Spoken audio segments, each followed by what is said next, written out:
Hello everyone. In this demo we'll walk through Sysdig Cloud. Sysdig Cloud is a commercial service from Sysdig where we can monitor not just one host but like a whole collection of hosts along with their containers in one central location. So this either can be done by using the Sysdig cloud servers, or it can be installed as an on-premise application as well.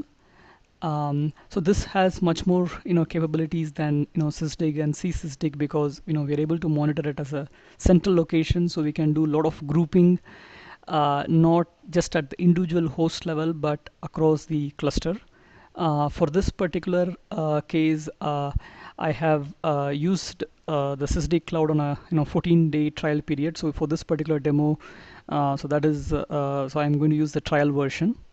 To demonstrate this, so we will take so in this particular demo, I will mainly walk through the Kubernetes and Sysdig cloud integration, because that is one thing that it is difficult to do in a Sysdig or a Cystic, because we are able to do monitoring at the host level, and when we do Kubernetes, we kind of operate at the cluster level, and Sysdig cloud has some constructs where we can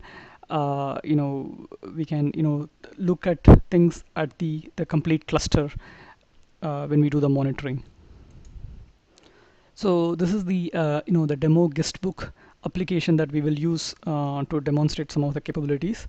So here basically it has three replication controllers, one for the front end, and second for the Redis master, and the third for the Redis slave.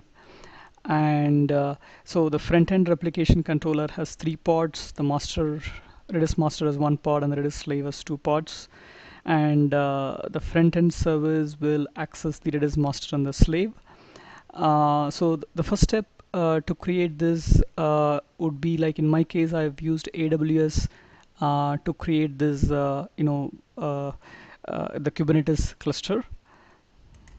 So after I created this Kubernetes cluster, this is a set of commands that I have executed to create the Guestbook application. So basically we create the three controllers, and then we create the three services associated with it. So if we go back to my Linux machine from where I can access the front end. So this is basically, I have a set of containers in my host node. So let's first look at what is the the replication controllers that are running. So here we can see the three replication controllers, and these are running in the AWS nodes, because once we run the kubeup script, it will automatically configure to access the AWS nodes. And then if we look at these services, we can see the Redis master, slave, as well as the front end, and this is the Kubernetes system service itself. And we can look at the pods that are running currently, and here we can see the three front end, one master, and the two Redis slaves here. So here I have the three Kubernetes, not Kubernetes. This is the three AWS VMs that I am running here. So the first step I have to do is install the Sysdig cloud agent in each of these AWS nodes, which allows the Sysdig cloud to monitor these nodes. So in my case, what I have done is I have installed it in the three AWS nodes, as well as I have installed it in my host machines, so that Sysdig cloud can monitor AWS nodes as well as my host machine. So here we can see, so this is the master node, and it has a whole bunch of containers that are running. So now I'm in the Sysdig cloud SaaS application, so I have logged in as me. And so this is the main front page here, where we show that there are four hosts. Three are the AWS VMs, and one is my Linux host itself.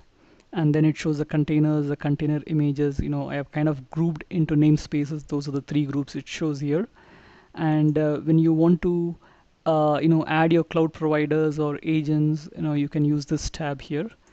So the main tab that we are mostly interested is in the Explore tab here. And here there is a bunch of nice groupings that Sysdig Cloud already provides. So let's use the simpler one, which is a node-based view here. So if you look here, so basically there are these two minion nodes, one Kubernetes master, and this is my this is my uh, the uh, the Linux machine. So here I can see the containers that is running in my Linux machine, and here inside the master node I can see the what are the containers running, and inside each of the minions I can see what the container is running. And the nice thing that Sysdig Cloud provides is once I can select a single node here, I can pretty much have a much more visibility into all the things that are happening in the node.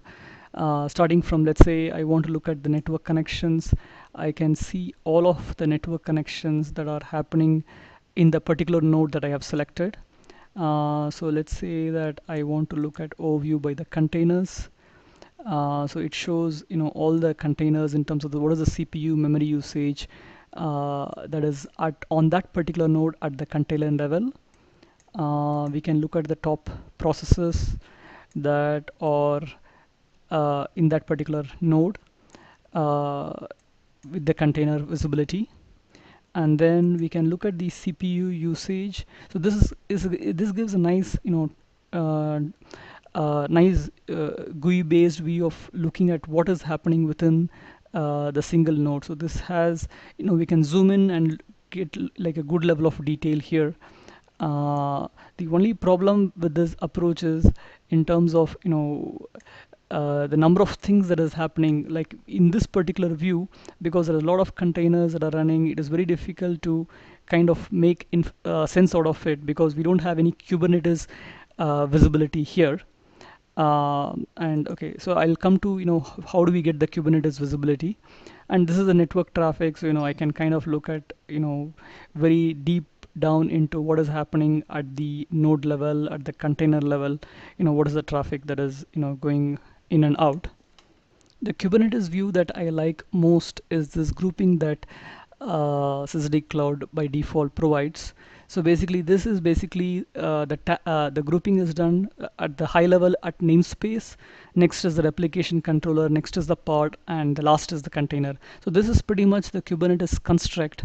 And the way Sysdig Cloud gets this information is by querying the Kubernetes API server, and then it correlates with the information that is collected from each individual Kubernetes nodes. So that is why we need to install the agents on each of the Kubernetes nodes. And the other part is Sysdig Cloud talks directly to the Kubernetes API server. So here we can see three namespaces: the kube system, which is the Kubernetes system namespace, and here default, which is the namespace for my Guestbook application. So now let's say that I have selected the default namespace here. If I go to the CPU usage, now this is going to give me visibility at the particular at this particular namespace itself. So for example, if I first level of zoom in, it's going to tell me that there are three replication controllers. There is a Redis slave, master, and front end. So now let's say I zoom this here. So it says three pods are present here, and then two are here and three here. So now let's say that I zoom in further. So here I can see that there are two Redis slaves, one master, and three front end. So now let's say if I zoom in further, I can see what is the container that is running. So I can even look at what are the processes that are running. So basically, the advantage with this approach is this is giving me information only at this Guestbook namespace. So we can choose what we exactly want to see.